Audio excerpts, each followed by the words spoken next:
Okay.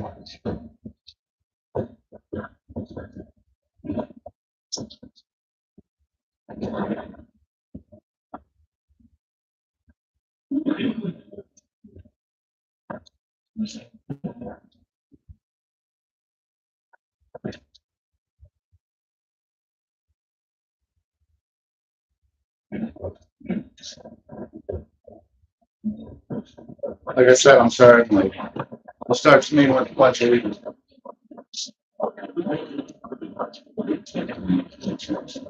Budget is to the flag of the United States of America and to the republic for which stands one nation under God, indivisible, with liberty and justice for all.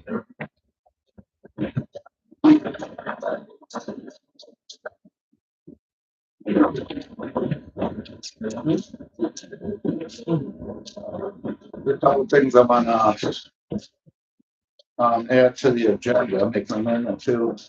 One was we had SimCog report, Where do you want that? just in reports. Anywhere on the particular Yeah, list? and you just stick it in there right under TACA. You want to do it actually closer to Washington, either. Yeah, where's in there? Let's put it after WWI.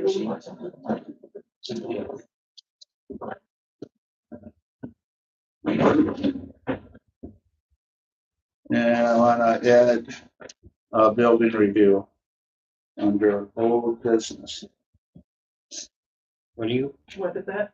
building review. what does that mean? It means, review the options and building option review.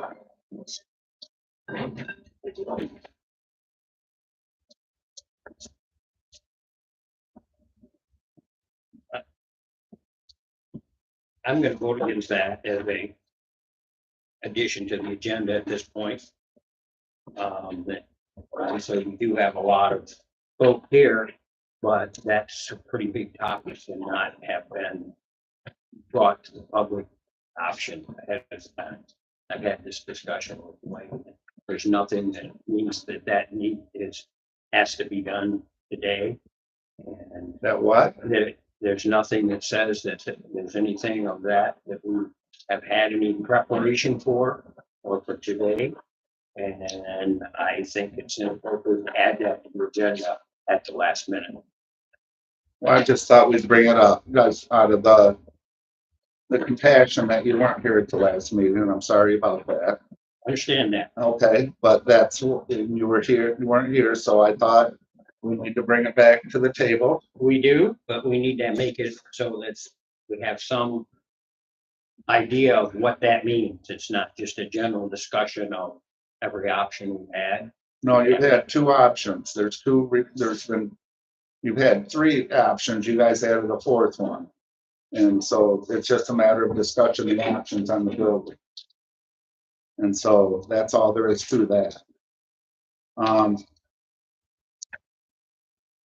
So you guys, okay.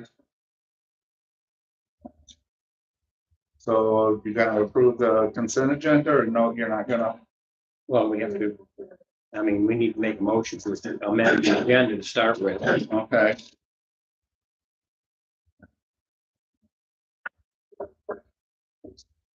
Well, I'll make it a motion to amend the agenda and add SimCog and option building reports. I'm still confused about that. So what you want to talk about? Okay, on the last meeting, you handed out your committee report and you were wondering why there was no discussion. Okay, your report was 12 pages long, right? It was 12 pages long. A lot of people read it, didn't understand it. And it's probably taken a month for them to understand. The phone calls I got, it's taken a month. So, okay, so you want to discuss the committee's report, is what you're saying? The committee options, committee option building reports. Under old business? Yeah. That's good, man. I do. Thank you.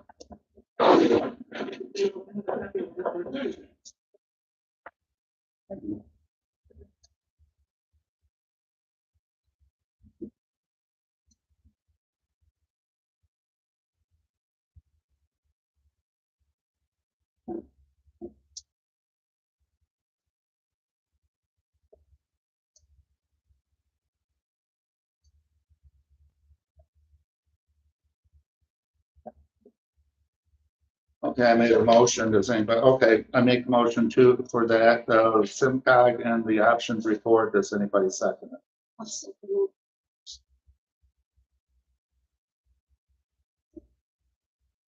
Okay, it's been moved and seconded. All in favor, say aye.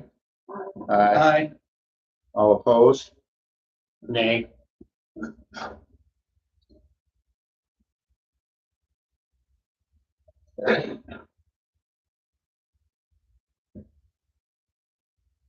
Approval of consent agenda. Minutes January 13th, 2024. Regular meeting. For payroll and accounts payable.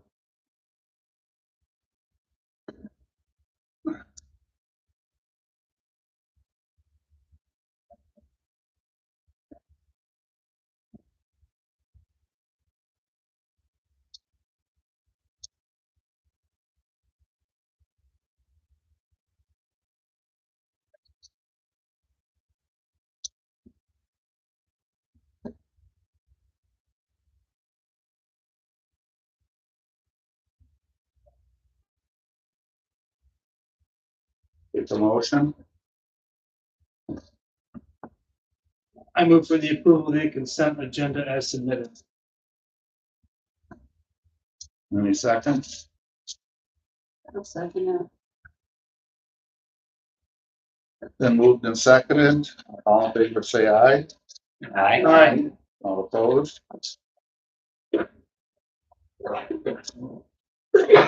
Moving on.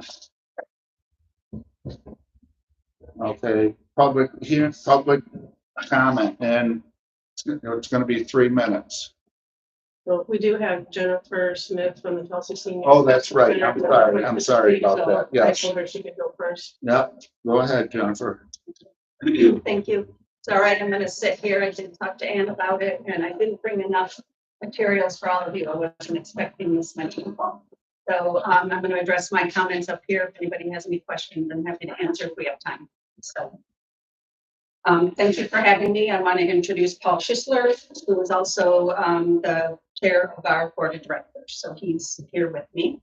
I gave you a packet of information about the senior center. It talks about some numbers. Terms of the numbers of members that we have, a little bit of information about the senior center. The senior center is open to everybody and anybody that wants to join.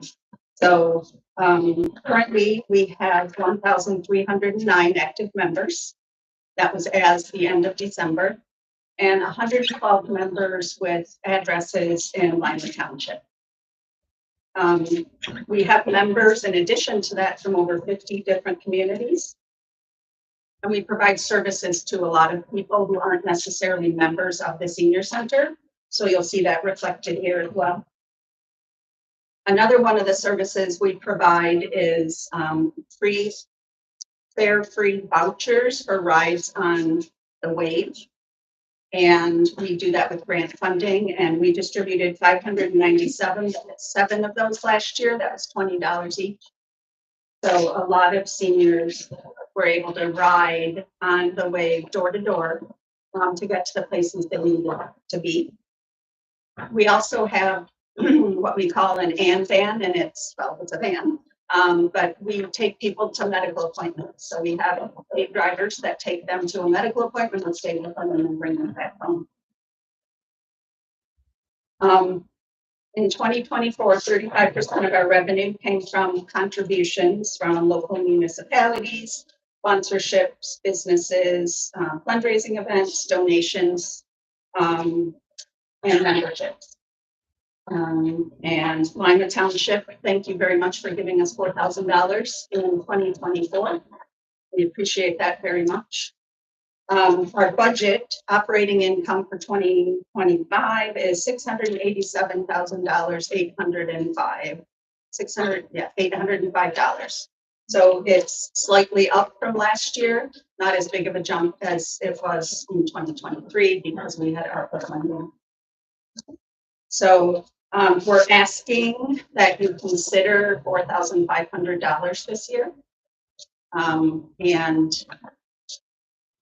just to support the seniors that live in Lima Township and come to the center and the center in general, because it does have wide-ranging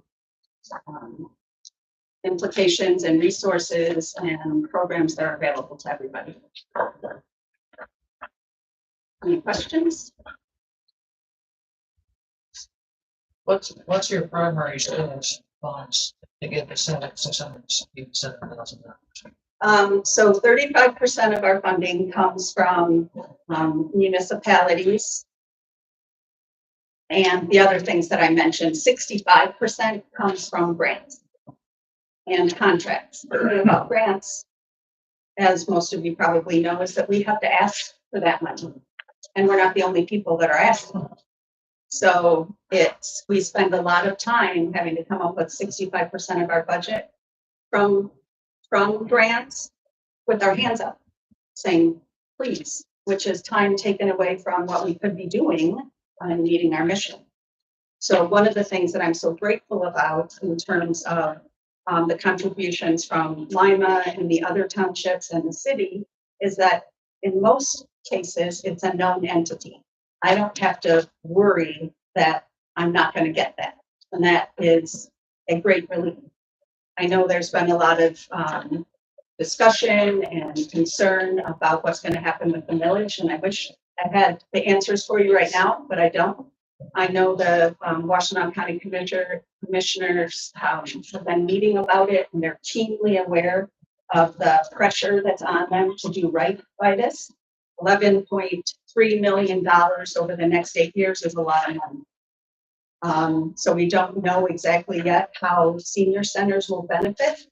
The scuttlebutt is that each I think they've identified 10 senior centers in Washington County will get $200,000 a year, which is lovely. And I'm very thankful that they're even considering that, because that's $200,000 out of my budget that I don't have to figure out how to pay for.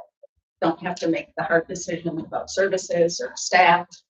That would be for each senior center? There's 10 senior centers in Washington County.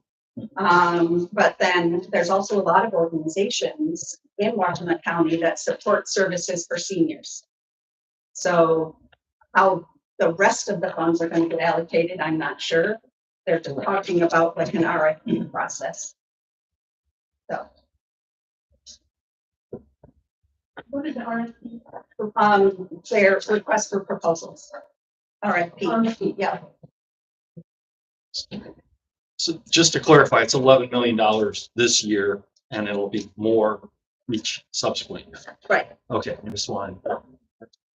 That's a lot. That's the guesstimate. It is a lot of money. So they're going to give $2 million to the senior things, and then 9 is still unaccounted for. 200,000. Go 200,000 to 10 is $2 million. Right. Yep. So they're. Well, giving, we don't know for sure, but that's what the recommendation has been from the people that are really. That's the first I've heard of them. Yeah. So the hope is that there'll be a process for senior centers to be able to ask for more, Yeah. but it's really up in the air. All right. Thank you, Jennifer. Thank you. Okay, any other public comments? If you say public comment, please say your name and address. Any public comments? Hi, I'm Jennifer Evans, 8755 Craig Evans. I know that there's kind of a lot of forward momentum on the decision-making for the building we purchased or, or not. And I know that your brother is like being very patient, and I thought that it might be nice for the township to go ahead and, if, I mean, it will probably take a moment, but to set aside and just say, like, look, we know there's got to be an appraisal anyway. Why don't we go ahead and pay for it, get it done, so that we can just move along. I talked to somebody today, and it's like $1,000, which out of a million plus, or 1.1 million is kind of, and it has to be done anyway. But that way, as things get decided, A, we have that information, and B, we can have that done, because even this guy, he's in Arbor, it takes a month. So To do, what was that? his first name is Bob. I don't What know to do, him. what to do what? An appraisal on the property. Oh, well, yes, yeah, So, okay, it's yeah, different, of course, than yeah, the, anything that, my mom was in real estate, for decades, but, so anything with real estate or something else is not the same as an official appraisal, obviously, Okay. because that would be required. thanks, Jim. Any other comments? Yes, Mr. Drew, I think. Yeah. I just wanted to sort of share an experience I had, was it a week or two ago. I actually got to tour the building. I don't know if any of you had an opportunity to do that. I ran an engineering firm in Ann Arbor for 30 years, and I toured a lot of buildings because we were always growing and we were always needing more space. And I have to tell you, in all the years of looking for places to rent, I had never seen anything anywhere near as nice as that building. It is just amazing. It is looks to me to be ready to go. I mean, God forbid something happened to the Kaka building, I think you could move over there in a day and be up and running. It has literally everything that anybody would ever want in terms of a building. It's amazing. So, I mean, I know you can always make the good the enemy of the perfect, but in this case, I don't think you should. Thanks, Mike. Anybody else? Jeff Reinhold, 13431 Trinkle. I'd like to encourage the board to act on this question, vote affirmative report at 1.1 million or whatever is clearly the best economic choice, and it has all the features that township would require. Thank you. Thank you. Mr. Hill. Keith Hume, McKinley Road, 35-year line of resident. Been in the building trades 47 years. I've also toured the building, and Mr. Drew said exactly, that building is beautiful. There wasn't any corners cut. You as an engineer, I watched it go up a little bit, but it's a perfect example of a turnkey. You could go in there. It's got the high-speed internet already. It's got the alarm system. It's got the lighting. It's got a parking on sewer. Well, everything. You could, if you want, you could go over there and sit down tomorrow and do business. You've been at the other building 14 years. And I haven't figured that out yet. How you could stay there 14 years. Thanks, Steve. This is the only, Oh, go ahead. that's the only option out of all of them that you can do debt free. The other ones are, you're gonna borrow money to build that new building back on the 16 acres, or even rehab this one the way you want with the concept drawings that I saw. And you're up, that those numbers came back at 1.7, over $2 million. And yet you don't know the cost. We don't really know what's behind these walls. It's only in the attic, maybe. But those can change. We've got tariffs coming. Who knows if they'll make that big of an effect? But if they do, you don't know the end cost of any of those other options. And I just went over my tax bills, and I have 11 deductions in there from millage, not including the other 2 on my summer ones. So now there's 13 which if you build a new building, you're gonna have to borrow money, and that's gonna be another millage increase. So now you could add that to 14 on the list. This one, you're debt free.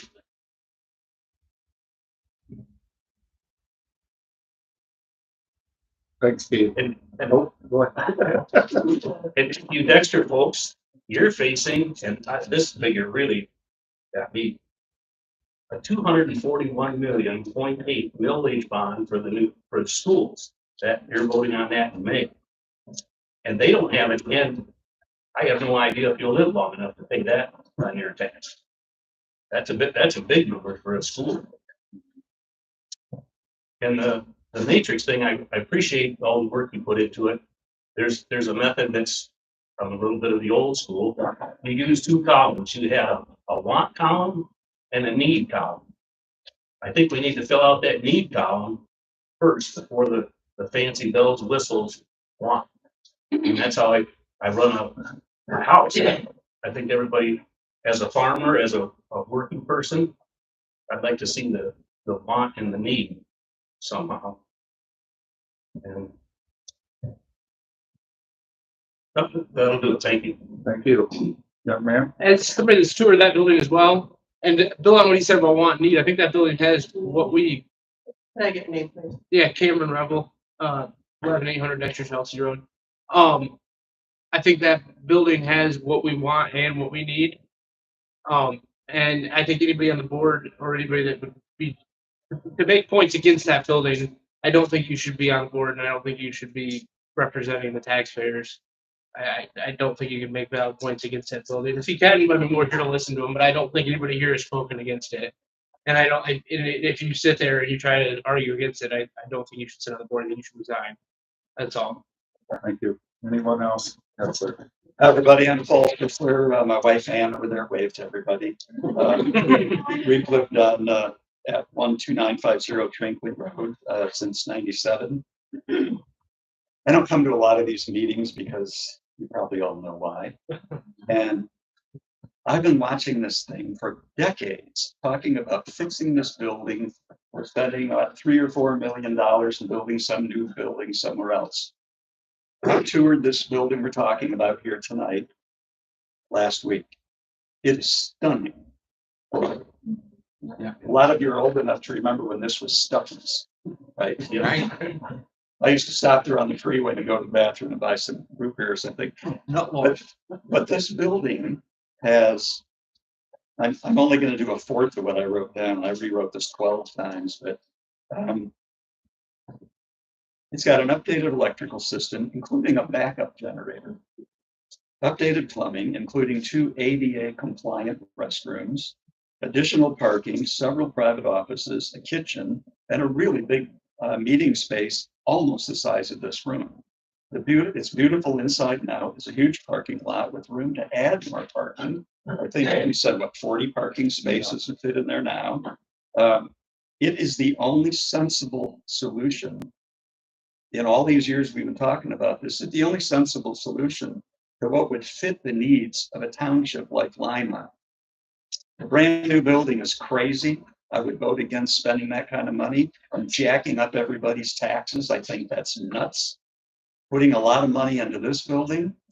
It's a nice old historical building, but I think our township staff, after living in that new building down the road, would love to move into the building we're discussing.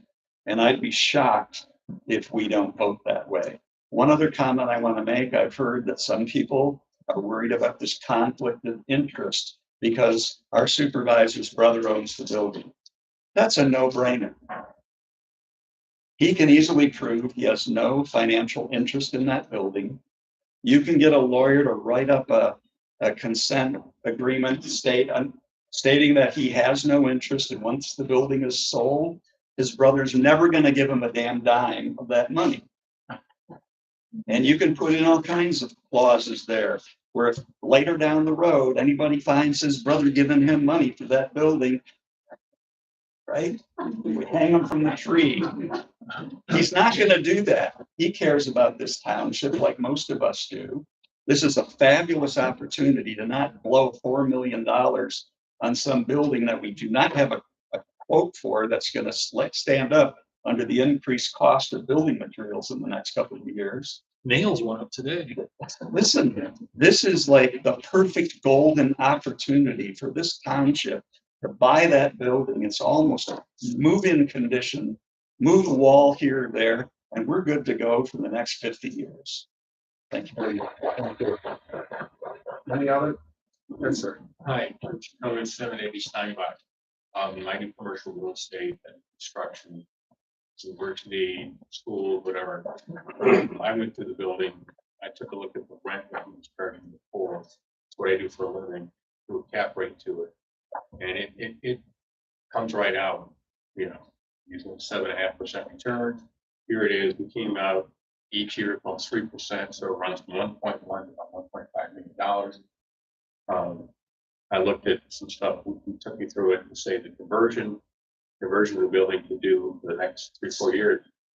It's not a big deal. I brought a contractor with me and said, okay, what's it cost to do this wall? What's it cost to add on here? And it came into that budget. New construction right now, I'm looking at these 2 office buildings. Starting about $550 a square foot, plus dirt, plus soft cost, plus engineering. So build a new building. Look out. My costs go up. I can't get a quote that holds for more than 30 days. The prices keep changing. Thank you, Jim. Any other comments? Dwayne. Louis, 10745 Jackson Road. I'm going to put out some facts that I know about the projects and all the suggestions. First of all, we wouldn't have to borrow money on the addition that the previous board got together. Around 2 million, we still have the million left, and the board members didn't really think we need to be spending that.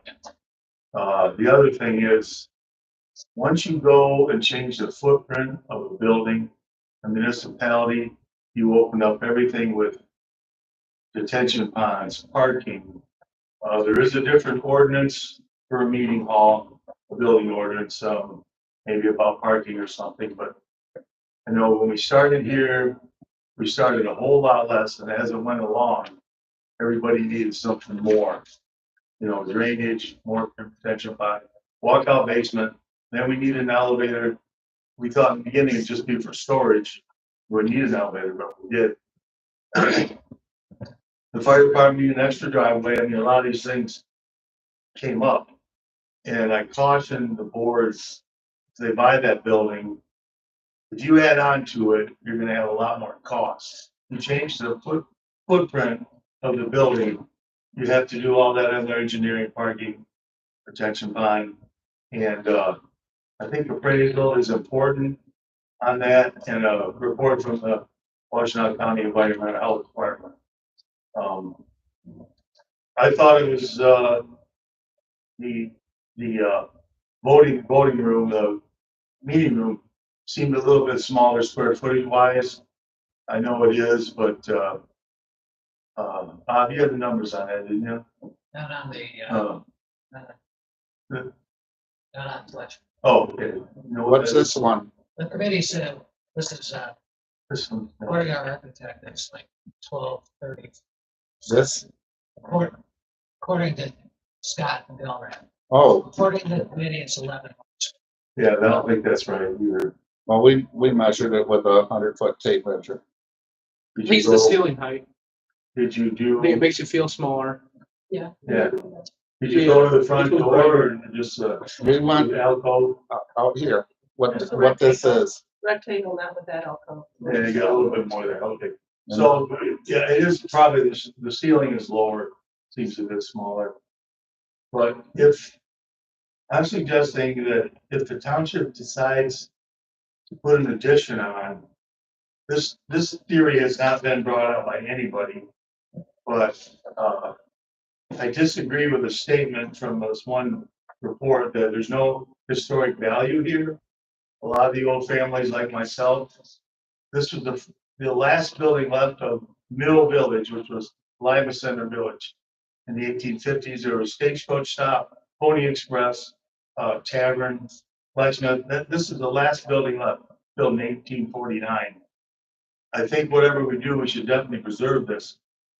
But if we needed a voting hall, there's a way to put bathrooms on this. I just came up with this without changing the footprint. They would come right out there. Then there'd be a wall at the back stairway, so you could still use the basement. Grandfathered in, you could still maybe fix up that ramp in the front. But this never came up before, but there's enough room there to do that, to get handicapped. I sincerely hope the board does not sell this building if if it changes in the offices and hall will fit up there if it does get bought.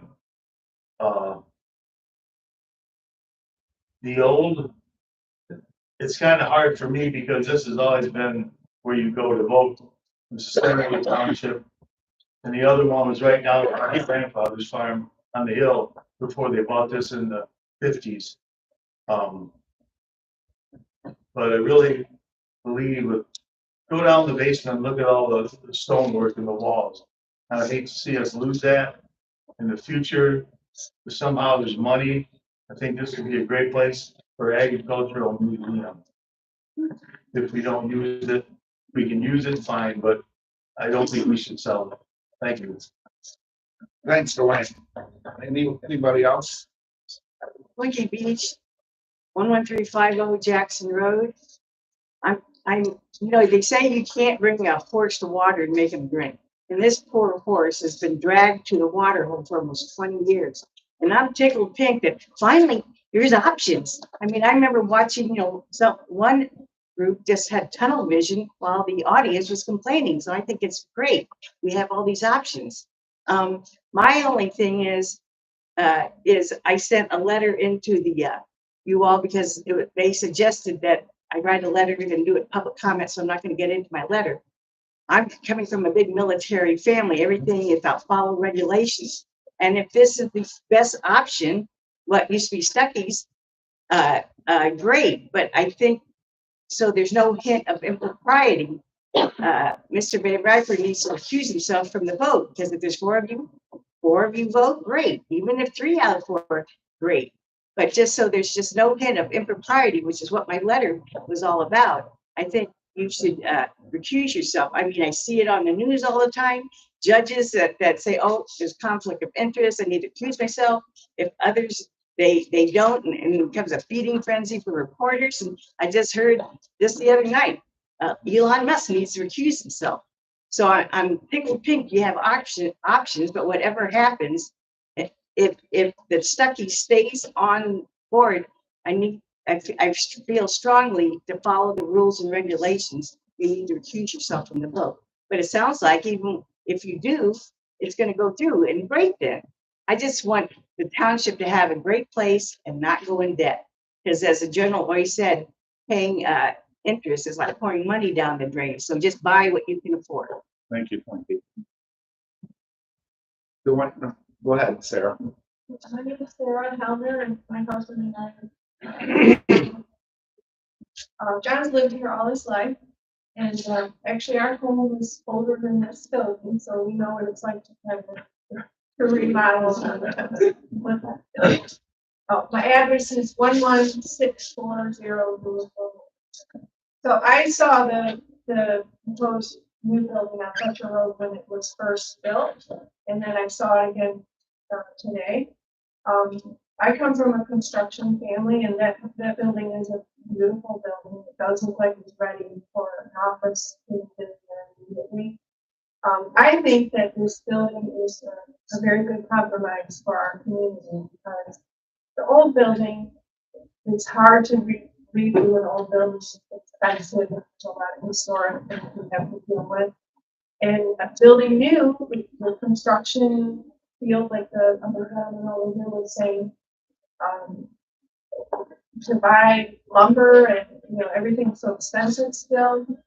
So to me, it just seems like a no-brainer to save the community tax dollars that the building on Fletcher Road here. option for us. And I think the price includes the Thanks, Sarah. I have one other, on the next page. There's an old saying, a bird in hand at Fletcher, is better than two in the brush.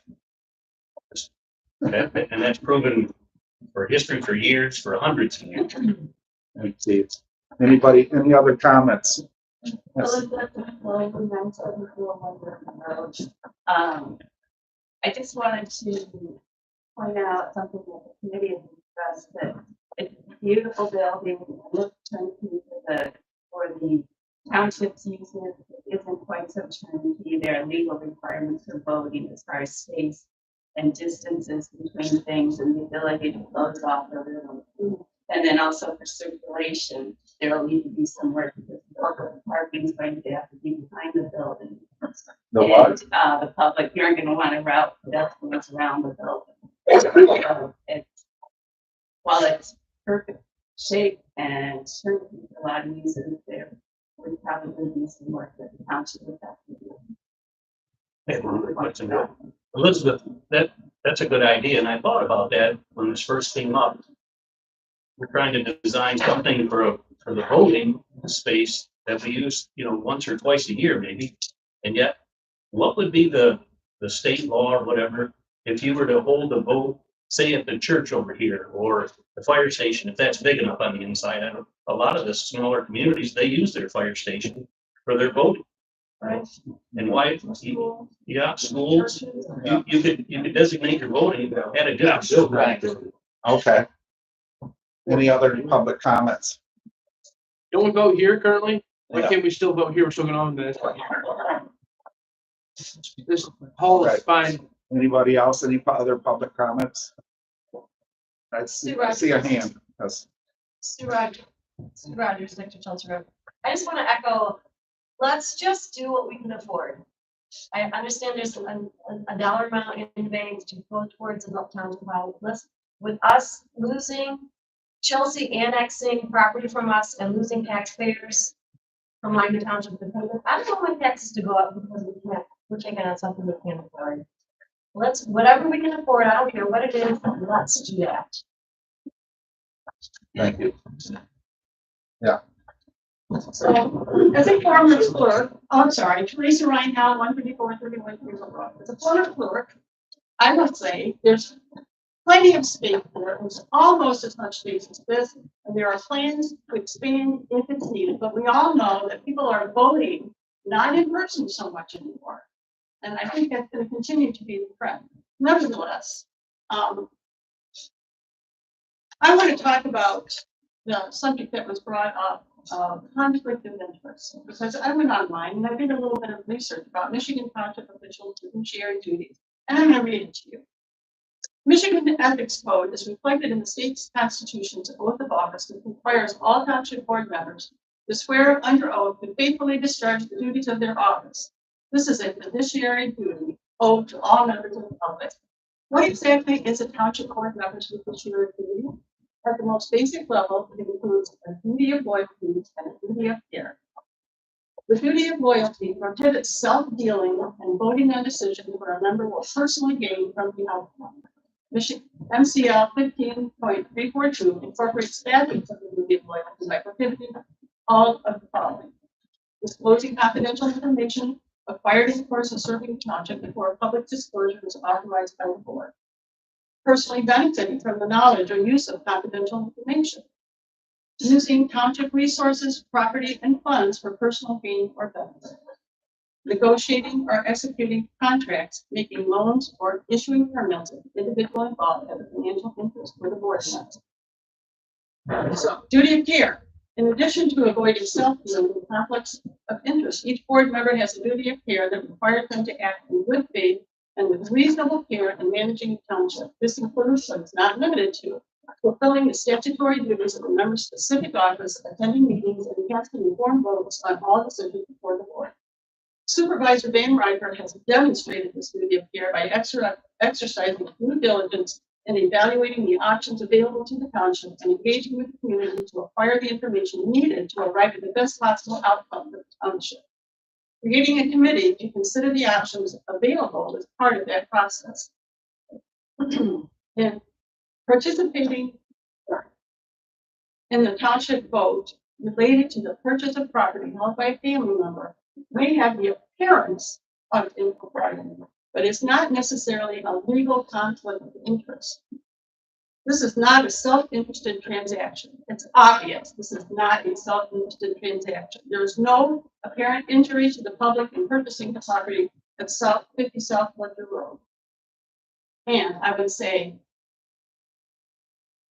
there's a wide difference between building anything new over there, adding onto this, the cost of adding onto this, and the cost that we know right now. And we've already done all kinds of work on what can be done to make things compliant for voting. It's not hard. There's plenty of room for everybody. It's way better than what you've got a supervisor that is working in an office that's wide open. Everybody comes into that tiny office over there at Kaka. And I don't know how you carry on moving. How are we supposed to move forward with the business of this township? All the things that need to get done. Or we're still haranguing about a building that's been practically gifted to us. We should take advantage of this opportunity. Thank you, Teresa. At this time, we're gonna close public comment. I did want to mention, when he had asked us to read this, you spoke, are you, Well, good, or did you want? We us to- just, give that to the attorney.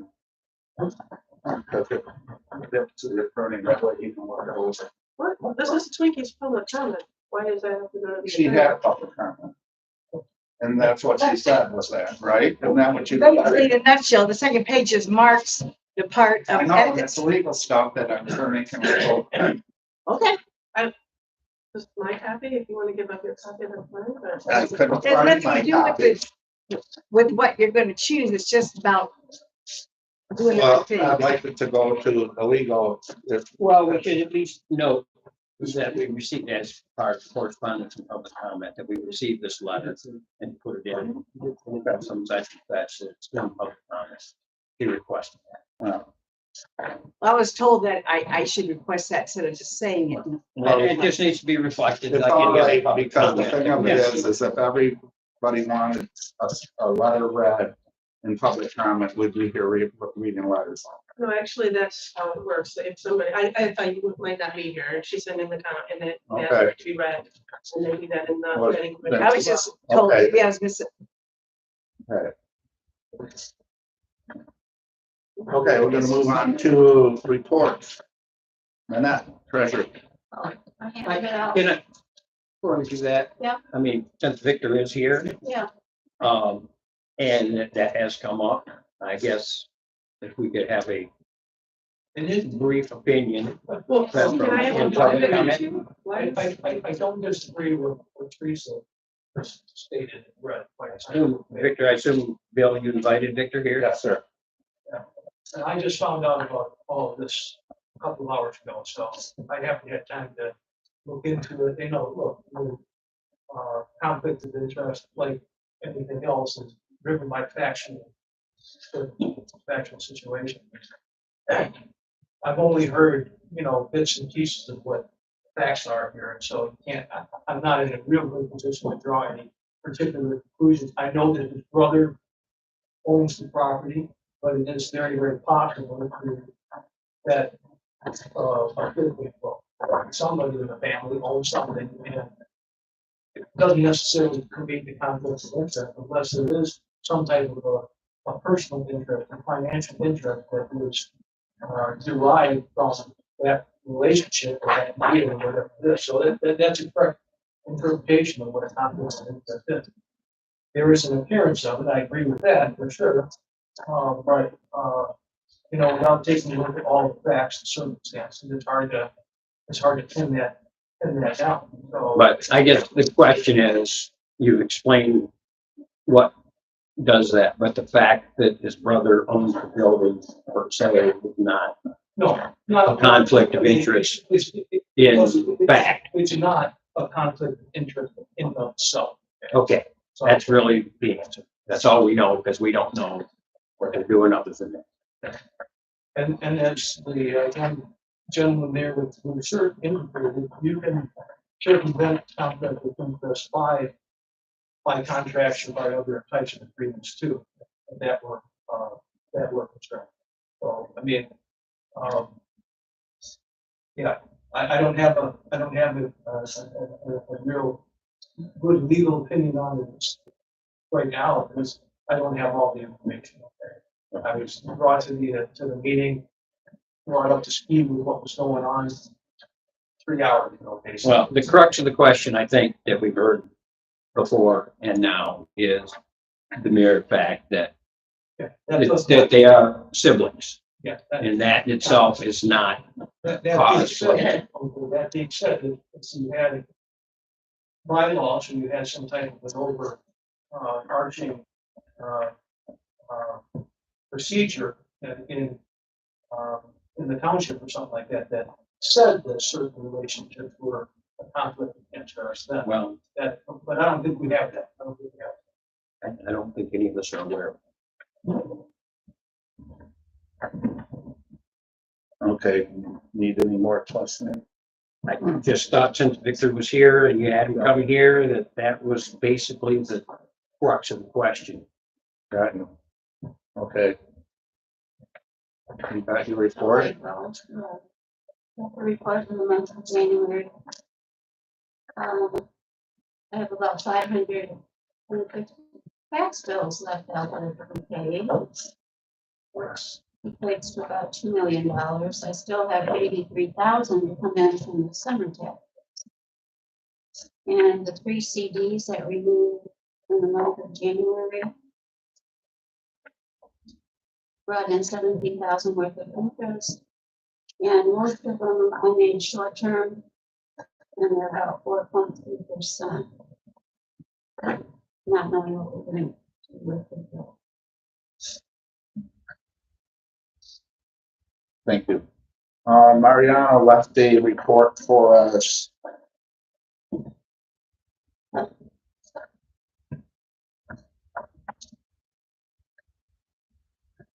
Do we read it out? It's not that much. Compliance permits, looks like he's got 1, 2, 3, 4, 5, 6, 7. Compliance reports, enforcement violations, doesn't look like he's, well, does he? Nope. What that means? The enforcement, I assume that's. Oh, yeah. Well, look, I don't know, the one he has listed there in the middle, on 30 Drive, that's a DBA variance. There's gonna be a zoning board of appeals hearing for that variance for our barn. So that's coming up February 20th. That's just information. That's just information. Zoning compliance permit 6. And miscellaneous. Continues to work on the township solar ordinance. Work in the language. All right. Wade, right. January meeting, we had a presentation by the auditor for last year. Things came out pretty good. Everything, we've got a good opinion on that. The issue was a lot of Wade's money is a pass-through through Ann Arbor Transportation Authority. I don't totally understand how that works, but basically they get the money and pass it through.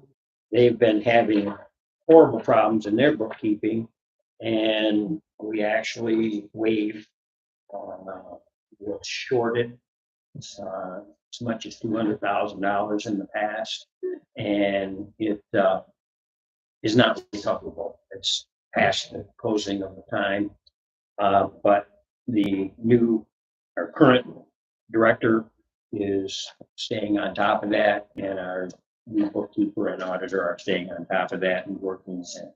And AATA has cleaned things up at their end. So anyway, that was not fun, but we did have money taken care of for that. The board is planning to schedule in March a strategic planning session to look at waves both for functions and maybe capital improvements. And the wave director is requesting an increase in Lima's donations. It's not a donation. Lima's contribution to service to residents for the senior center. And I will make sure that everybody gets a copy of that prior to the budget session. It's probably the highlights. Thanks, Brad. Packed up. Building permits were down a little bit just because of the holidays and time of year. So it's still gonna be going very well because, I just went by Jackson Town Hall and Territorial yesterday. And the Gillespie, I think it's 50 acres there, farm was being done by Gunther and others, so. And the Chelsea Area Construction Agency has ML Homes on Dexter, Chelsea. And, Norfolk out on Catamount Lake. And there's a bunch of other, just single family homes going up. So the financial part of it looks good. The employees have been great. Jennifer, and of course, Matt Ford, who's the building principal. Everything's going well there. Our board met January 17th for our special budget meeting. And our budget is taken care of, all set up. Our next meeting is a week from Thursday. And if anybody wants to come, they are public meetings, and they're right up here in the building department. Thank you. Thanks, Dwayne. Cemetery, Dale. Yes, I have received for the mowing of the cemeteries. This year, I received 2 different bids from a couple of gentlemen that are interested. So I can be looking for a third if that's necessary. But I know I have 2 people that have submitted bids that are interested. So, And it's kind of in line with what we've been paying. yes, they both are. You asked for some specific quote requirements on what they're supposed to, so they're apples to apples. Yeah, this one I just received. So actually I'm gonna have to talk to him, but,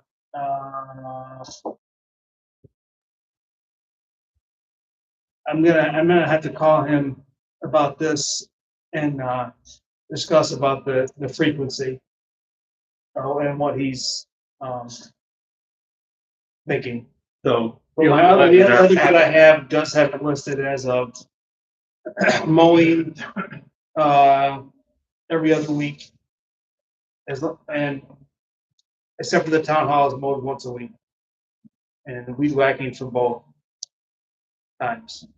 So if this gentleman has did the same thing, then I guess I'm gonna have to call him Well, you put them in our packet, we'll have it as an action item. next time. Yeah. Yeah. Yeah, I had a question. How do you, like, let that know that you're taking bids on that? You put that out or? I mean, Greg might know better than I would as far as, do we have to? Yeah, How do we advertise? Well, our procurement policy is if it's $40,000. okay, which it isn't. Yeah. So, But Bill- it doesn't Bill mean knows we this shouldn't guy. advertise, but we don't have to. and I know the other, so. I guess the way I look at it is they've submitted bids and they're interested. I don't think we need to, as far as the township, put an ad out in the paper or anything, you know. For things like this in the past, it's been a normal procedure that whoever's in charge of that puts out and solicits some, that we have more than one.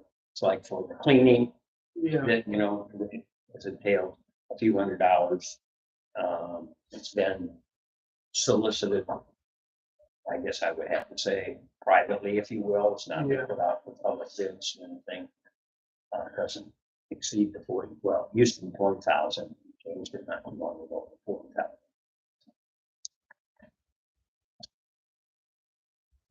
But if you're interested, talk to Dale. Yeah. No, I know somebody that's a young guy that might be. All right. Would you take another bid on that? Like, I know somebody that's young that has a pretty decent bid. I mean, I was originally going to get 3 bids, so. Want me to send him your number? Sure. Okay. You have it? Yeah, I got your number, so. You know about perennials and annuals? That's that's something I'm gonna have to discuss with them. Yeah, I don't wanna be putting up 22 tomato cages like the last guy. Let's use those orange flags. Oh, I grass whipped around him and he still told him, oh, there's grass around it. He still cut it down. We talked about trees the other day when we were talking, and I stopped down there, and yeah, there was could be addressed. We had some rain, and I mean, so today we were working on the budget, so we were trying to figure out what that, you know, removal of that stuff was cost. So, and so try to figure it out. If we need names or whatever. I mean, I went down there, just looked at it, glanced at them, because Dwayne and you were talking about the trees. Right. So, we need, I mean, we have a wet spring, you know, you never know. Yeah, I would say we could put a little more money in for the budget. Yeah. And, you know, like we've talked about, the budgets, it's just, it's in case, and we can add. Yeah. No problem. Thanks, Dale. Chelsea District Library, Patricia, she here tonight? No. Planning Commission, and that. So we held the public hearing for small solar arrays. And we got some comments. And Paul did give us a preliminary kind of zoning ordinance, but he was going to take it back and revise it with what we heard at the meeting. He'll bring it back this month. And this month on February 25th, we have the Wing Academy coming in for their special use application. Public hearing for that, right? Yep. Okay, WWRA. I did that last month. We met before the meeting last month for us, Yeah. and so I gave a report on. Why can't we say WWRAG? Western Washtenaw County Regional Authority Group. They didn't meet this month. CAFA. Some kind of addition. Oh, SimCAD. Been dealing with SimCAD, a lot of Zoom meetings lately. They decided to put them out there, very interesting. Grants out there available for our future use, see how it goes here next month. But a lot of, there's $1.3 billion available in Parks and Recreation. So that's something to think about. That was what SimCog, I got another meeting, and they got, regional meetings. It's gonna be in Ipsy on the 20th. I'm going up there, so it's been real interesting. It comes down to, you got water and sewer, you're gonna get money. If you want a park, you're gonna get money. Anything else, you're good. Because that's how it is. I mean, that's why we've never been able to use them out here in the past, because they're not gonna help us. Except for water, sewer, or parks. But it's very interesting. CAFA. Jen? Hi, Irving, Fire Chief of Chelsea. I just wanted to stop in and give a quick update on myself. So coming up on 10 days from now will be my 8th year. And almost half of that time, we've been searching for property for fire station, and we're still searching. So there's the bad news. We're continuing to I've knocked on citizens' doors, farms, I'm hitting the pavement. Unfortunately, we just have to stay somewhat relatively close to where your call volume is. So I've loved to branch out a little bit, but I've learned a lot of patience in this process. Which at some point, hopefully we get property and, unfortunately, I don't want to bear bad news, but we may be coming to the voters for a bill for a new building, which is really costly. I'm sitting down with engineers and builders, so that's the bad news. Good news is, we're building, internally. A couple years, 3 years ago, I put the position for an inspector, part-time inspector. And we've got that up and running pretty well to the point where we're going to turn that over this year's budget into a full-time position to continue with the building that's coming into this community and to stay on top of the existing businesses, commercial buildings, et cetera. And then also I'm creating part-time training positions, so 3 days a week. That person will be working shifts to get us up to date better in our fire training, medical training, and so on. I did recently have a study done. Well, I did a study. It was, we did almost 300 transports last year. For those that may understand what has happened many years ago, downfall of police, fire, and EMS, people are not coming into the industry. And it was us, left us hanging out here in this communities. HVA typically goes to where the population is. So Ann Arbor gets a lot of love because they just have the population, which what we started seeing out here was people that would call 911, we would get on scene and be waiting anywhere from 30 to 40 minutes. And a few years back, the straw that broke my camel's back was a hip fracture that we waited 45 minutes on scene, which then led us to, we're getting an ambulance and we're going to start transporting. So last year we did 300, about 900 total for the community. So HVA still did a fair amount, which leads me to my next statement is, when we started that ambulance, Ray and I have had this conversation in the past. Once in a while, we have to close down the station because of personnel. If someone's off on vacation time and they pull people up to station one, I am going to be hopefully starting a study with our board, capital board, to go after a SAFER grant. SAFER grant is essentially some staffing at the federal dollars. Once Washington DC gets their stuff squared away, we're anticipating that they're going to open up the SAFER grants again. And if that's the case, I'm going to try and go after 4 people on the federal dime. And if we can do that for 3 years, it's typically covered 100% cost for 3 years. And my plan is to turn our department into an ALS transporting department. If that happens, I believe we'll have enough funds coming in from the insurance group to sustain that model. Which in turn, now, if nobody's off on vacation, we would be able to start putting one person back there at that station. Which leads to my next thing. If we can get that done, I will be summoning many of you to help me reach out to the Congress and senators to say how desperately we need this because of the failure of, and I don't want to say it's a failure on HP's part, but we saw the gaps. We decided to fill the gaps, and we're going to continue to expand and provide better service out here. So, if you got any concerns, questions, get hold of me. Know where to find me. Just go down 911. Just tell you.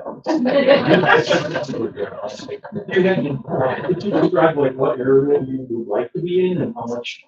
Well, I'll give you a very brief rundown of a business that we were. I text them about once a month. It was Gallon, right behind Polly's. He actually went to the extent of removing all the carbs out of that lot and tried seeing what was going on over on the west side of the road there. And he came back and said, well, it's kind of tough to do. I'd like to think that we can probably persuade a little bit more.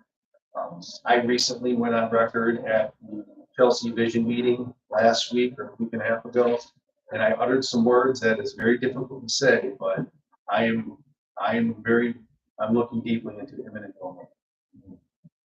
Our station's falling apart, the floor is sinking.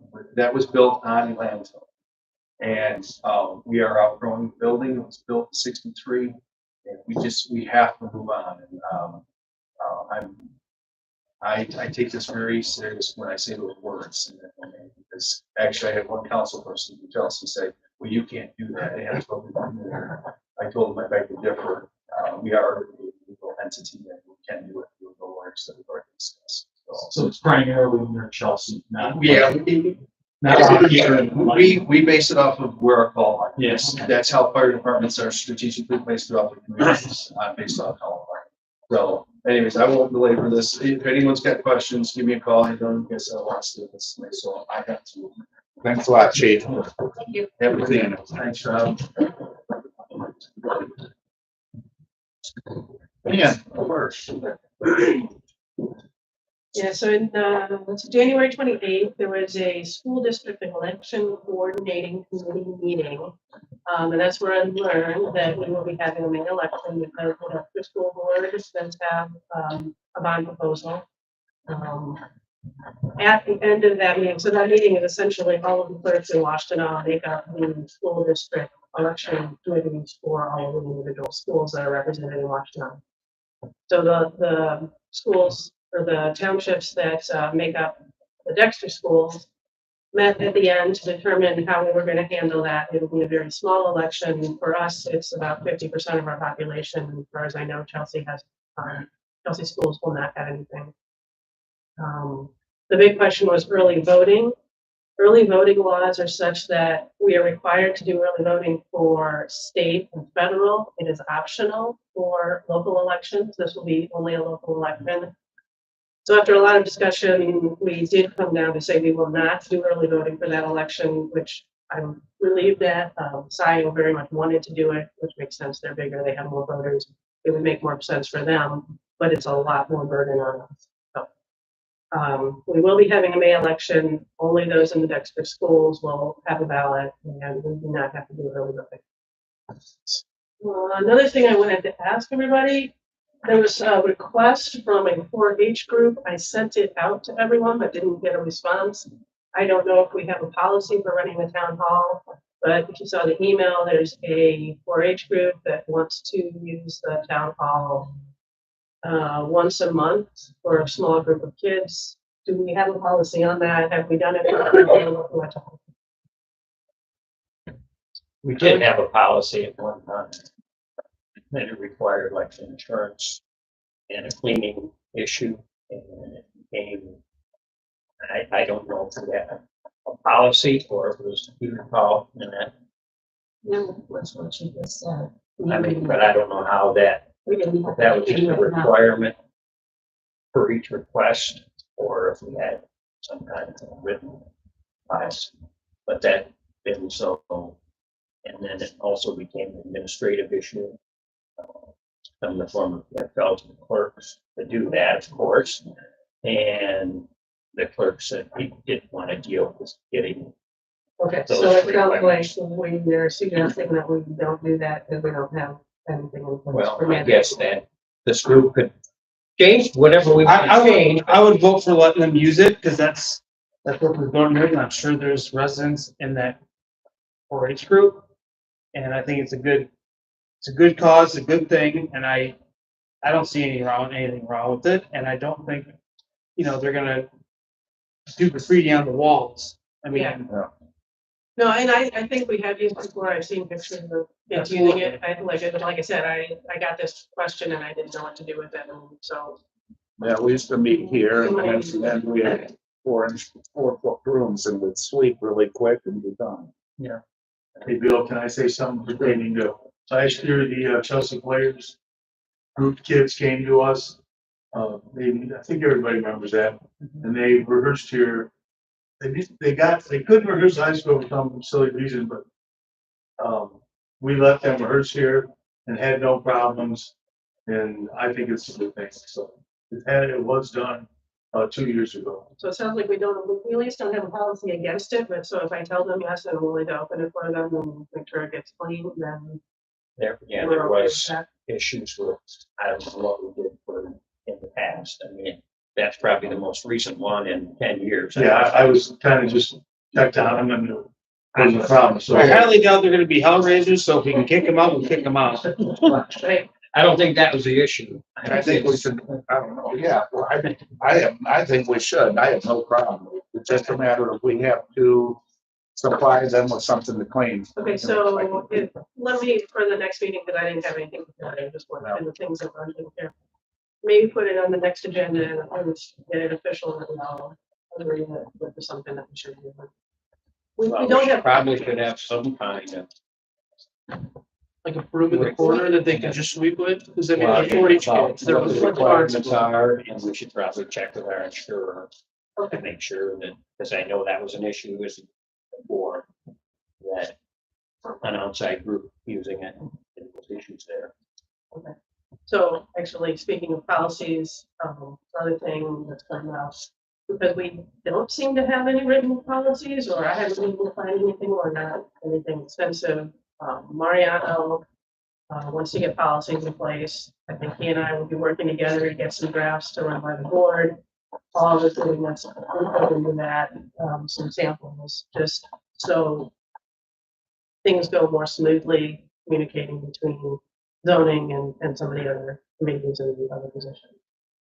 And then another thing that needs to be taken care of, Clement Cemetery, I'm confused about that. Every year, I got another call this year.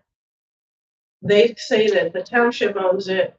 We pay them for mowing, yet they own a bank account on it. So I haven't been able to get an answer as to who really owns that cemetery and why we apparently own it, but they have a bank account with it. And so if there's anybody here that could help me detangle that or knows the history, because Helen Parker says that it was willed to the township, yet the assessor's database still had it owned by the Parkers. Because as far as I heard is that they mow it, take care of it. Correct? Correct? Right, we get a yearly bill from them for the mowing for that. A few $100, I mean, it's like, Yeah.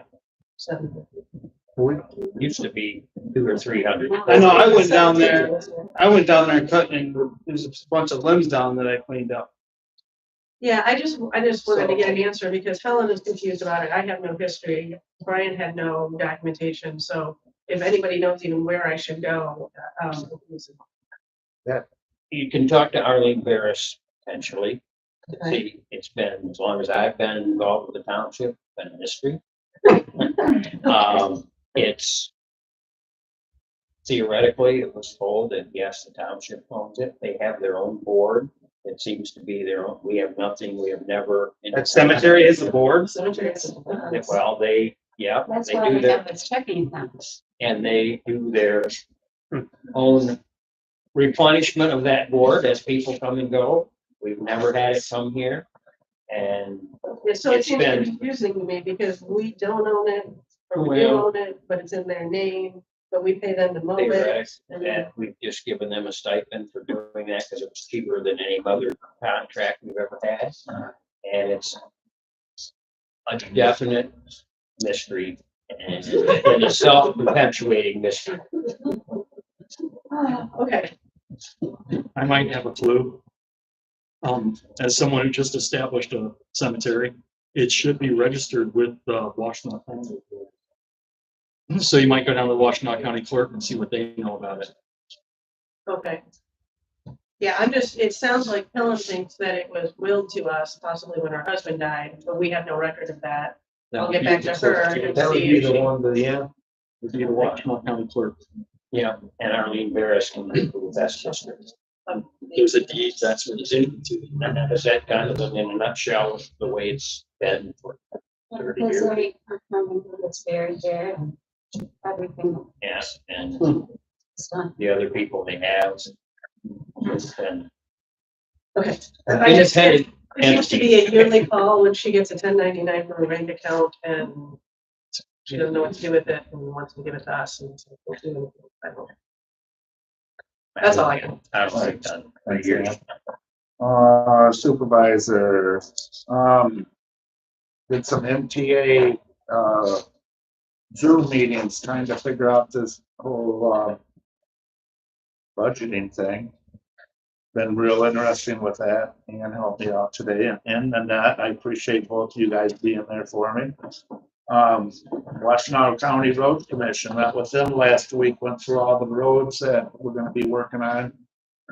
Working on the Gunther Road Bridge and Gunther Road, finished Fletcher down here. They're also, not right away, don't get excited, they're looking into it, could be 2 years. They'll recap and Sites Drive. But there's a new material they got out now, and this year they're gonna try this new material in Sylvan Township. It's funny because I talked to Dexter Township and Sylvan Township, and we've got like 46, 47 dirt roads, and those guys got like 20, and some of them got 11. And it's like, but they're all paved, and their road maintenance is a lot more than ours. So I think we can stick with gravel roads for a while, don't you guys think? We had a nice Zoom meeting with Consumers Energy. They got some programs that are gonna be coming in, and it's kind of interesting. It all resolves around what I told you about the last time when I attended the Chelsea meeting, and then wanted to annex south of 94 there on Ed Easer's property. That set off a storm. What it did was Chelsea got $146,000 to get a planner to go in and plan on that 209 acres. Consumers Energy got wind of it. My meeting was on Monday. They had it filed by Wednesday. Consumers Energy was out trying to option land on Thursday morning. In Sylvan Township, it looks like they locked up what they wanted to do here in Lima. From what it sounds like, they're gonna put a power. Talk to, who was it? What is it? What's it called, Sarah? The power thing about it. Oh, substation. Yeah, yeah, a substation. Over here off the Line Center Road, they're gonna run 3 miles of high power lines all the way to 52. But this is not gonna take place. This is just, they're lining up their 8-year plan. Chelsea trying to dump 94, kick them into gear to option that land, because Consumers Energy has a right of way down there, makes the whole thing quite interesting. So met with them and had a SimCog Zoom meeting. Got another one coming up, or a meeting coming up into the 20th. SimCog, getting to know those guys pretty good. Was it next week? We got a meeting with Sylvan. Yeah, that is on the 17th, joint board the meeting that we President's Day, talked yeah. about. It's on the 17th at 5 o'clock. 5 p.m. 5 o'clock on the at Sylvan Township Hall. That's a special board meeting, people. That's public meeting. Yeah. And so what that is we're just talking about trying to figure things out between Sylvan and Lima Township. Don't know what we can work out, but we're gonna talk. That's the main thing about it, is talk. That's that. I got another upcoming Zoom meeting Friday. Now they think of with MTA. It's cool because they have special MTA where you can go in for supervisors or clerks or anybody to learn a specific thing that you want to do. And so, and then certain times of the day, and so I pick either Tuesdays or Fridays to do it, because we're not in the office. And I don't want to bother anybody with the loud noises. So that's my report. And okay, we're gonna go right to old business. Live streaming, open meetings. Yeah, Brooke has 2 meetings ago, and the kind of decision was to test the technology. So we're testing the technology. I did test it. I got a loaner. This is actually the camera that I'm requesting, or would recommend that we purchase. I did live stream the last planning commission meeting with a much smaller camera. We're using the public internet that's provided here by the library. I did talk to the IT person at the library, got some support from him. He looked at the bandwidth after we broadcast that last meeting. He said it all looks good. Technology wise, we should be fine. So I'm bringing it up again to request that the board consider getting the equipment and live streaming our meeting. So as far as cost of equipment, that camera is about $550. We would need a tripod and a bag, and tax and shipping and all of that. So I'm requesting about $850 for the purchase of the equipment, to be able to live stream. And then also in the packet was a resolution to live stream, and I did it as a resolution mainly because we don't have written policies, so we don't have a policy document to update. So basically saying that we would like to, we recognize the importance of community involvement and we wish to increase resident awareness. We understand that people have scheduling conflicts and can't always come to the meetings in person. The Open Meetings Act allows for the live broadcast of meetings. So anybody from the public could be doing this as well if they wish. And so the resolution would be that we intend to live stream the Board of Trustees meeting and the Planning Commission meetings.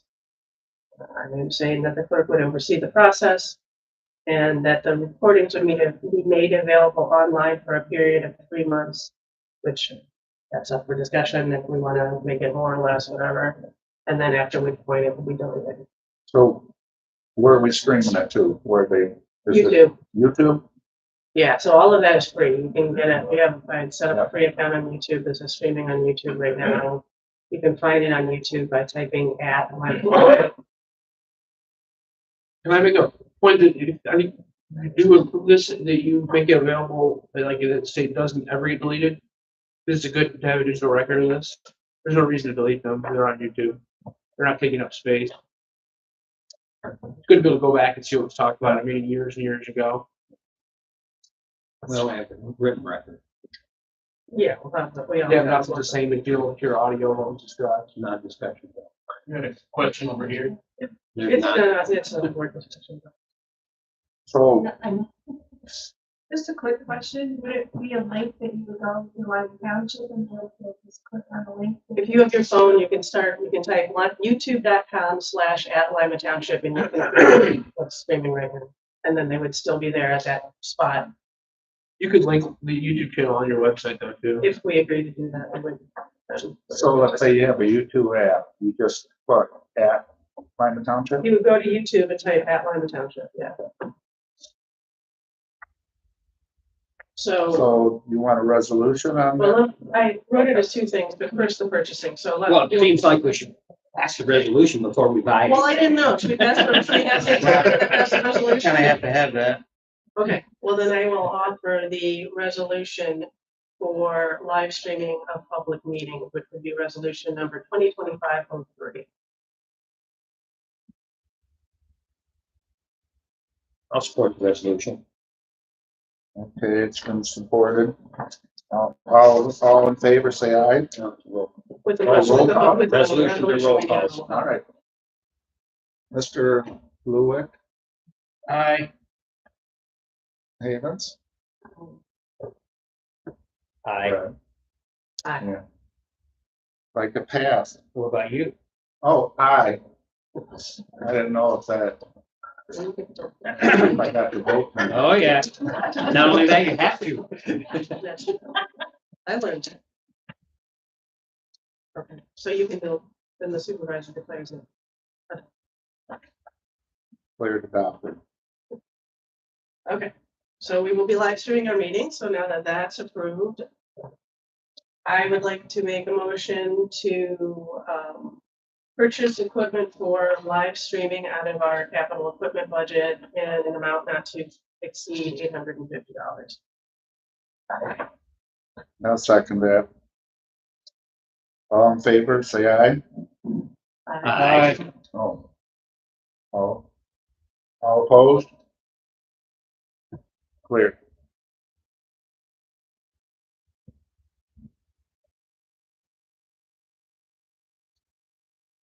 What's the resolution to live stream? That's a different one? No, That's, we what just did that. That first- That was the first one. We reversed That the was order. We'll back that Flop. Okay. That was 2025-0. Okay, the Helms accounting contract.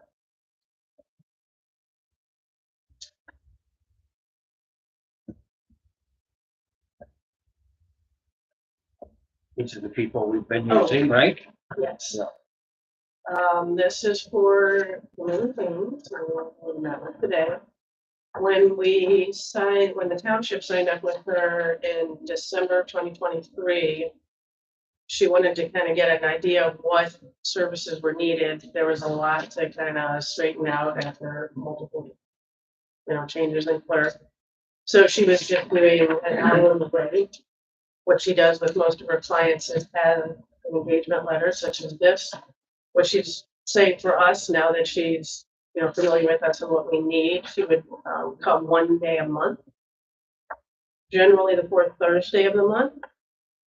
She would also assist with the audit preparation and with any policies and procedures related to some of the accounting processes. And her fee would then be $500 a month. That is actually, if we multiply it out for a year, it's less than we've spent over the last year for the services.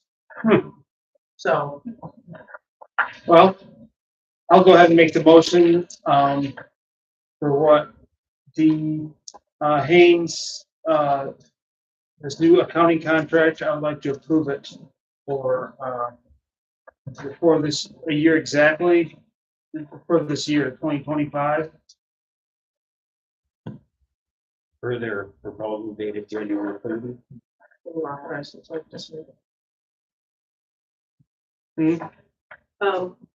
Would you specifying, I don't know if she would need me or the supervisor to sign it, but just authorize one of us to. Yeah, client, so I authorize whoever she would like the client to be. Just say authorize. How about the clerk? Yeah. This, We get to pick, not her. this contract.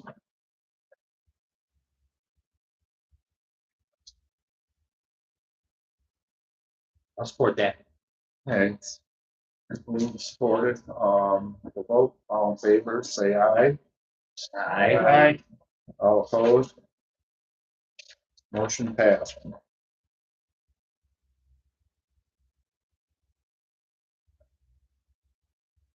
And then we have a second engagement letter. This is for the auditors. They're the ones that did our audit last year. And they are asking us to sign another engagement letter for doing the fiscal year 2024-25 audit, which would be in July of this year. How much did we pay last year? Somebody recall? It was over 8,000 last year. Was it? Yep. Well, this isn't 82, so it's 82.50. It's pretty much the same. We liked them. Guys, we do the deal with them. I mean, I have nothing to compare them to, but I had no problem with them. They were in and out in a day. And, sometimes audits take longer than that. It was pretty easy to work with. I know we tried to get a new one last year since the other guys declined to work with us anymore. Yeah. I'll make a motion that we accept Siegfried Grendel, PC, as our audit accountants per their proposal dated February 3rd, 2025. The amount of 82, not to exceed $8,250, and authorize the supervisor to sign the engagement letter. Second that. Been moved and seconded. We move to a vote. All in favor, say aye. Aye. All opposed? No, motion carried.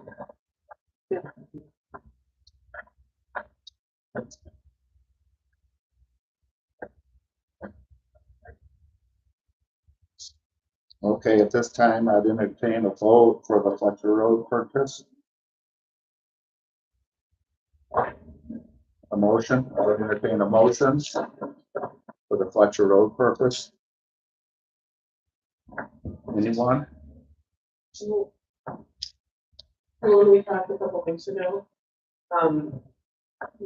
we need a resolution, we need a written resolution for purchasing property.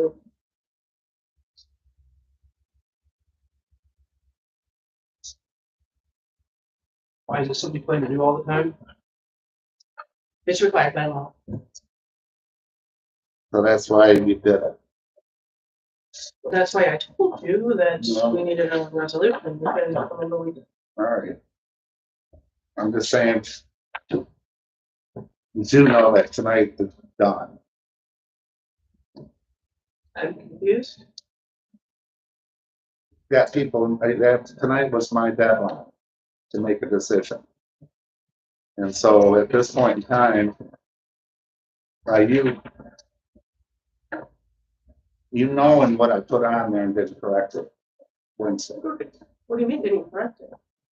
Bill, I talked to you in the office 2 weeks ago and I said if you wanted, I told you what my feeling was and I said, but if that's what you want, Okay, yeah. then it's required by law to have a resolution. I actually assumed that that's why you had Vic here. I thought you might have had Vic write out the resolution. I thought we, What are we trying to do? I have no idea. We have a contract? no, We have anything? Buy the property with? Or you can do a motion to support the discussion with the contract, or something along those lines. But I mean, if there's not anything, we don't have a purchase agreement or anything before the board, I mean, I can't really vote on that. That would require a resolution, but you can by simple motion, determine if there's support or entering into that agreement or entering into that negotiation and then come back to the next meeting. If you have an agreement, then go ahead and move forward with the agreement. I mean, I have no idea where you are in this process. And I found out about this through. We have no written documentation on anything. We need that to vote on it. Or we need some written contract. do we have anything, Jim? Anything that's, You can make a decision on which way you're going without actually making a decision to buy the property. But I think there's still a question as to which way the board's tending to go. There's three options as I understand it, right? Well, what's on the agenda tonight is whether we proceed with exploring the Fletcher Road. That's what's on the agenda. And purchase of that building, which the only thing we know about that is that we believe that it's been offered to us for $1.1 million. We have nothing from. So what? So we can't make a decision about that, that's for sure. But I guess again, 3 hours ago, my understanding is that we've got three options as to which way the board wants to go with respect to, and it's obviously a board decision as to where they're gonna go with respect to spending their money on a new. This, Victor, that is not on the table, That's not. that, what is on the table can you help us is out at all with this, Jim, whether we, as far as what we need to do? Whatever you want me to do, I've got commercial sales agreements, and you want contingencies in there, environmental. No one have appraisal, whatever you everything to make a determination. So, And you simply entertain a motion that you selected that option. yes. Entertain a motion. wait a minute, Phil. I mean, we've got all these conversations going on, that's not good. No. So either Victor talks or maybe open it to the public again, or we talk. So if there's a purchase price, again, nothing's been negotiated, nothing's been settled. I mean, the board can make its decision to move in that direction and make that offer for that price. I mean, and that would, and the actual sale of the property would have to be done by resolution, that's for sure. Okay, but And what about any contingencies? I mean, we can't just say, okay, we'll buy it for that amount of money and hope for the best. Agreed, it would be better just to negotiate in some form or fashion. I mean, but You need to make a motion with contingencies, so it needs to happen. With the price and then contingencies upon that. May I say something? Sure. What I would suggest is that somebody make a motion that of these options and what they reported there were four, that you select 50 Fletcher Road as the option to pursue. And then that decided, you can go ahead getting the other things, a resolution, find a price, an offer, starting that motion. There's no way that you can just say today you can buy it. Yeah, I understand that. But you can select that is the option. Of the Well, thanks, Don, but that's not what's on the table. What's on the table is whether we make an offer on that property and whether that's the option or not. Forward that. Okay, I'll take a motion to make a option or a offer on the property on 50 South Fletcher Road. With $1. What's that? With $1. No, 1.1. I mean, we need to be a little more specific. It's a big deal. I know, It's gotta be it is a right. very big deal. It's a very big deal. So we need to make sure that whatever you put in there is fully. Well, I mean, don't we need like? So I guess, so if there's a motion to make an offer on the property, should we in that motion spell out what contingencies we want in that offer, or does that come? I mean, because What would your contingency be?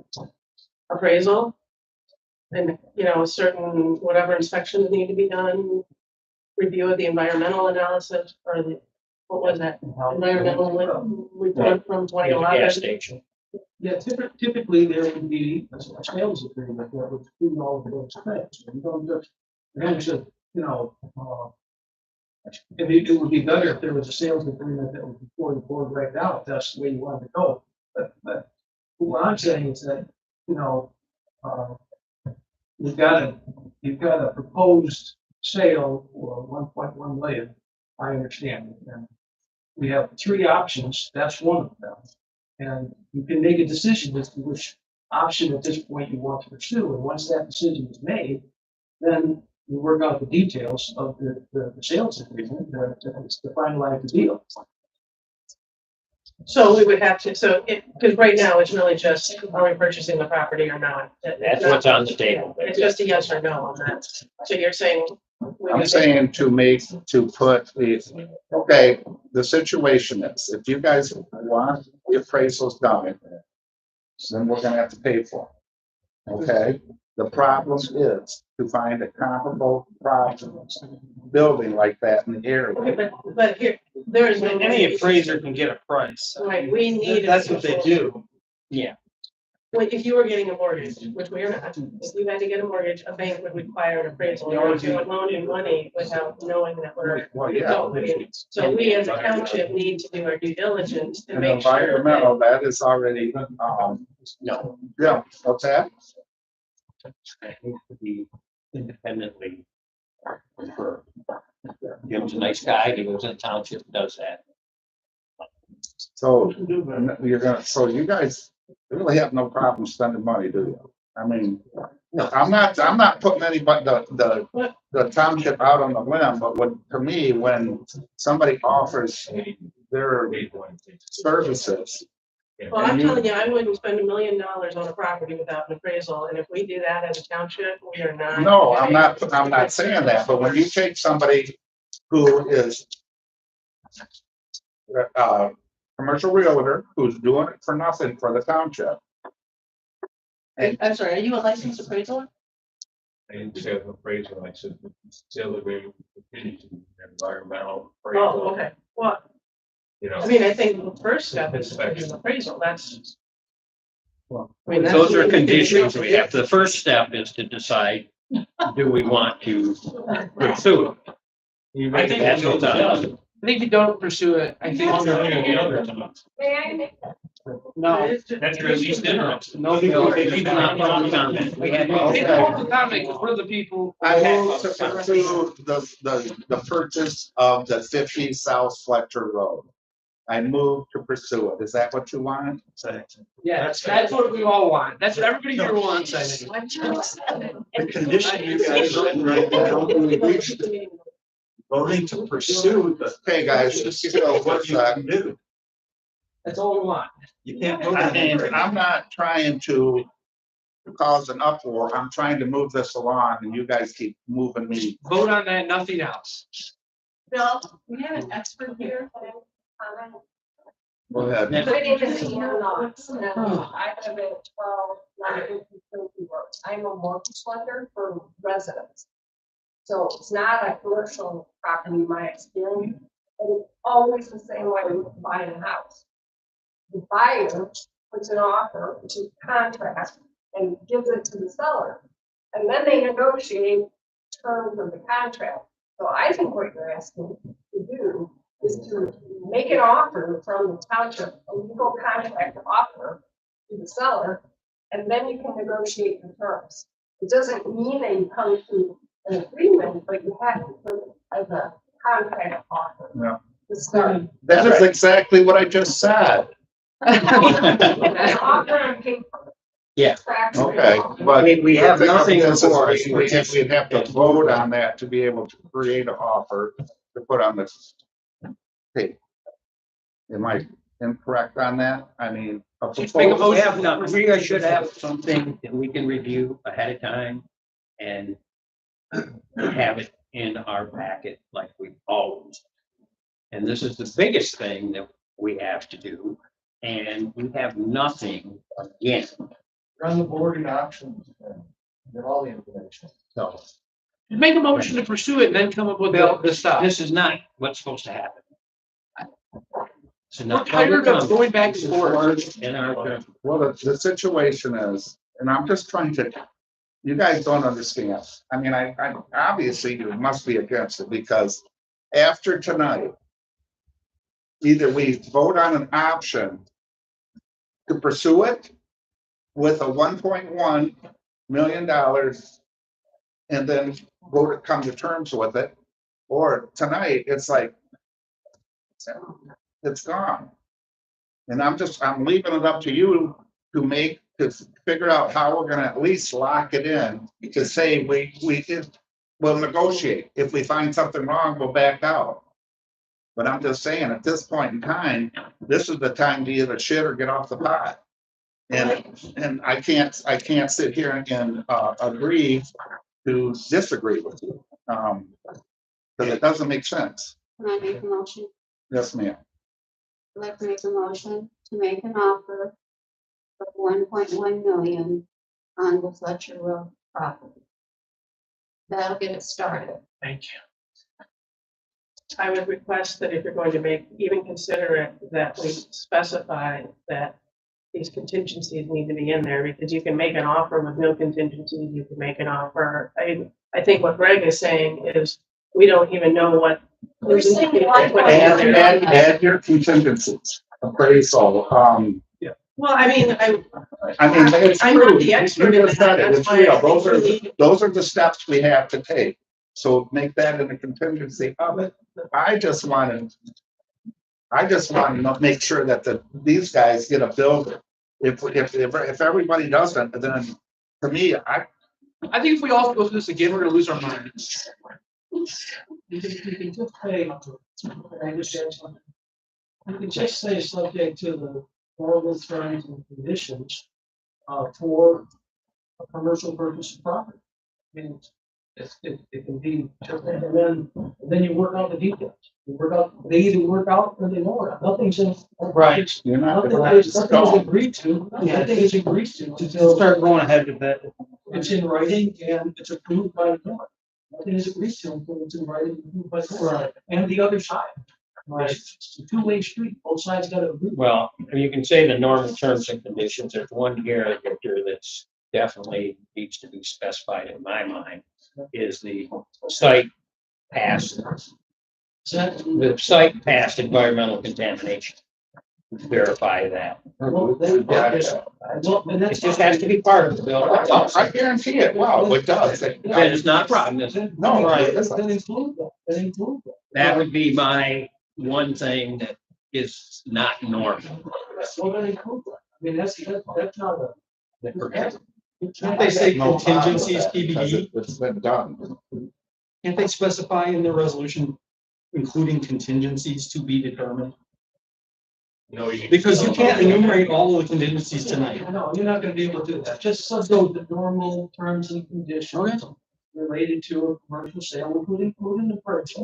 And typically it would include for a commercial property like this, it would include an environmental review also.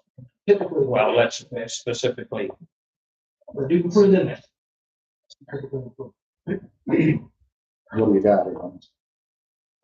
well, this has to be, Nanette made the motion. so Yeah, she has I'm to trying to accept see it. what her contingency would be. Are you gonna add a contingency then? You want. Victor outlined a couple. Appraisal. Yeah, and understand, this is nothing more than making a step forward. I mean, to move this forward, let's start with negotiations, let's start to discuss that, I'd say. That's all it is. I mean, it's not saying Until you get a we're gonna contract, write a check right now. yeah, until you get a contract, you know, there's no deal. So Victor, you're saying that we would still need to, as a board, approve the contract that Absolutely. before anybody signed anything. So we're not authorizing anybody on the board to sign anything. Absolutely, yeah, absolutely not. You have to see it.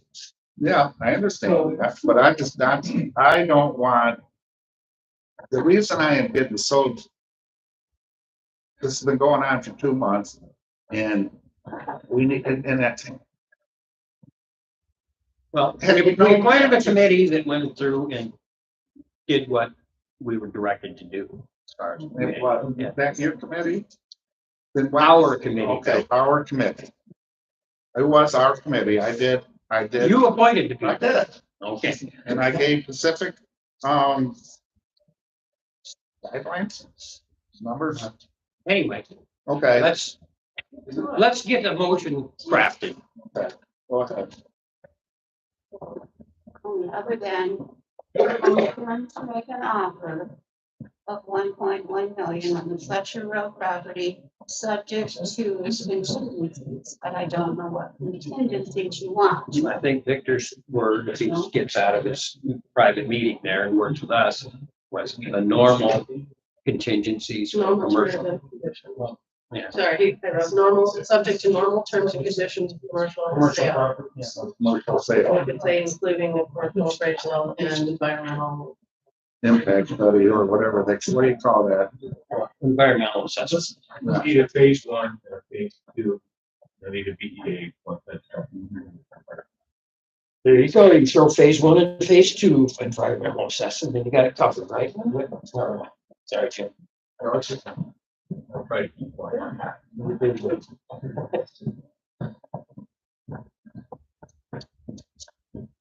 If you need it, I have a commercial state board sales and everything in there. I could send you guys and Victor.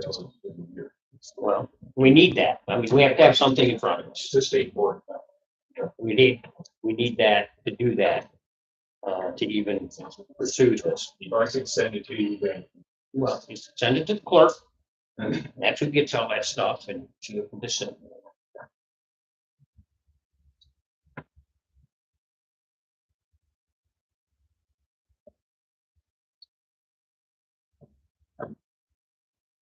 I have that, and I made a motion to offer 1.1 million on the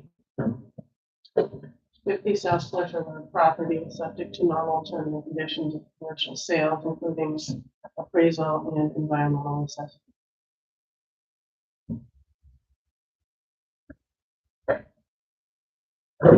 Well, accept a second. Anybody? Second. Been moved and seconded. Discussion? Seeing none, Well, I'm gonna say, Bill, and I know you're not gonna want to hear this, I do not think that is in the best interest, long-term interest of the county. I think based on what we've done for the committee, regardless of what these 12 or 15 people say here that have been through it, it is going to require to get it to a good long-term solution. More that money than we might think. I think the report showed maybe up to 1.7 million, which is fine, still cheaper.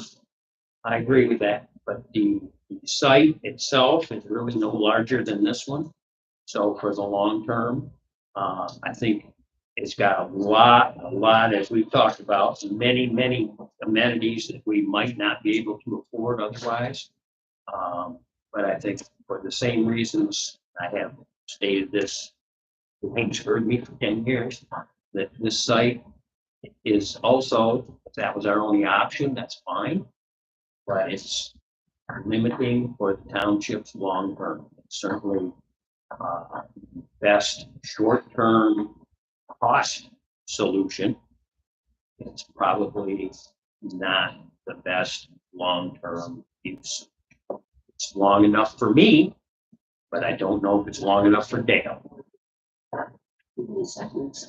So anyway, so I have concerns continuing to go forward, that this may or may not be, in my opinion, right today. It's not the best long-term solution. It's a good short-term solution, but in my opinion, not the best long-term solution. what are you basing that on? I'm basing it on, Are you basing it on like the master plan? no, it's got nothing to do with master Well, plan. that tells you what your future residence is gonna be in 2055. I mean, or are you basing it on, I'm trying to. I'm basing it on needs that, quite honestly, we don't know what might occur. That, the fire chief was here, we may have a police department, we may end up, if we do water and sewer, we're gonna be like Sullivan, we will have maybe public works. These things happen, and, that's why I say it's fine, it's a good, reasonable, short-term solution. It's not, regardless of what these folks have said, it is not a move-in condition for us by any stretch. Which office were you gonna sit at? It's not functional from that. I'm sorry, Bill, it's not. And that's something I do know about. And we could go in there and sit in there, but it's gonna be a rabbit warren. It needs to be cleaned up from that standpoint. The clerk has had, and many of the former clerks have looked at it, which increases things mine somewhat, but the space in there for the meeting hall is probably 82 feet less than this. no, that's So.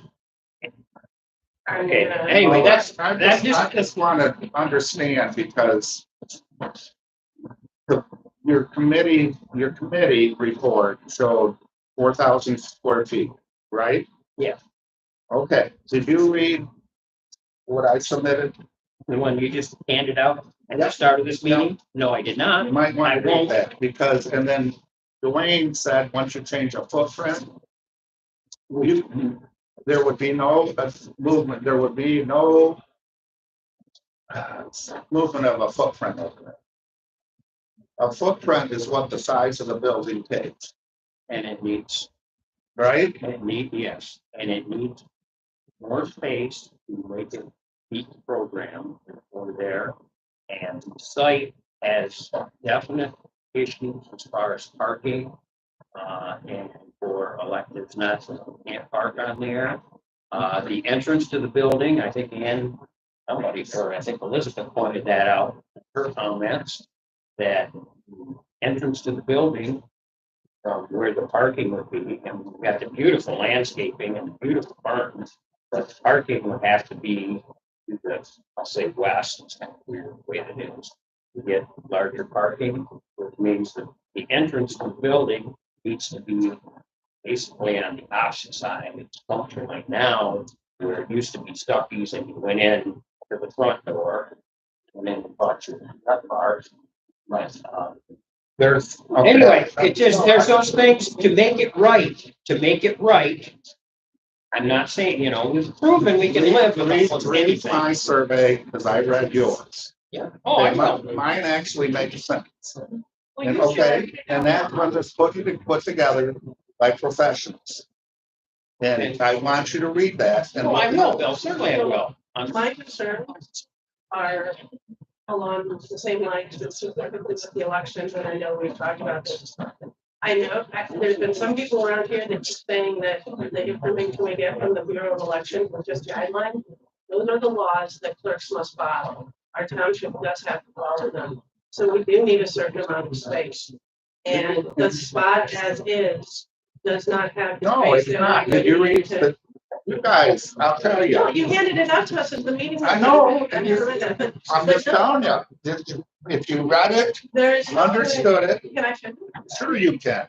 There is no way within within the current footprint of the building to get 1,100 square foot of, meeting space for meetings and elections and all of the other things we need. So. What are all the other things we need? Fix offices. Or, I'll tell you what, you guys, I'm gonna give you, well, no, I mean. read that, the study we did. This is done by Lima Township residents, professionals. Read it before you keep rattling on something that's already answered them. All of it's answered in that piece of paper. Well, we haven't seen this until we were given to it as we sat down at the meeting, actually, right as the meeting started. So- You know why I did that? But For the same reason that you did, you knew the resolutions had to be put on there, okay? This is the second time you've pulled it out. What's the vote with voting on it? You know that I'm new to this, and I asked for you for guidance, Right, and I just did, guidance. no, No. did I not tell you in the office that you needed a resolution if you wanted to purchase it? We had that conversation. Yes, and so if I put it on, you would have corrected me. But I see that, when I put it on the agenda and you just went right ahead and typed it up and knew that the resolution should be. No, we need a resolution, just like the thing for, that's it. But anyway, But that's not where we're at now. No, it isn't, because everything you just said is answered on that piece of paper. I also want to say something about, I did second it. There's things that have to be discovered about this property. Yeah. And like Vic said, we're not signing the contract right now. I'm spending what I'm doing and we want to find it out. And I think this is difficult because I was on a committee. I really wanted it to be here. But as prices showed, makes it more difficult for me to think that. Now, I do want to save this building, and that's that. I want our workers to be comfortable, and I want the best thing possible. So we're going to make these discoveries, and for the health, environmental, and the appraisal, and we'll see what we find and go on from there. We'll just, yeah. Once again, it's not a set deal. So Like an option. you mentioned this building, and that's one of the things that hasn't been addressed in this. And